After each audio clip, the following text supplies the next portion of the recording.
What's up mga idol, mainit na hapon sa ating lahat. So flex lang natin na yung mga nilagay ko dito sa ZX-10R 2026 model natin. So bigyan ko lang kayo ng idea for reference na rin. Baka sakaling magkaroon kayo ng 2026 na 10R. Ito po yung mga nilagay kong frame sliders from Evotech Performance.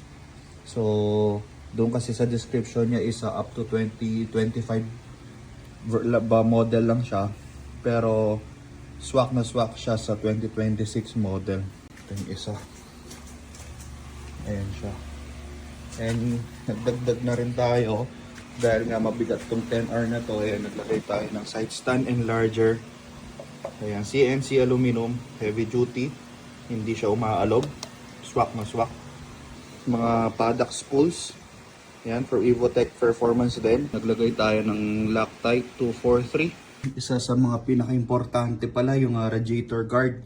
Unfortunately, wala pang available na for 2026. Pero by default, meron siyang oil guard. Ayan, so sa lahat ng magtatanong, i-send ko yung link sa inyo mga idol. Para at least hindi na kayo magdalawang isip o order. Yan, patunay na compatible sila. Okay.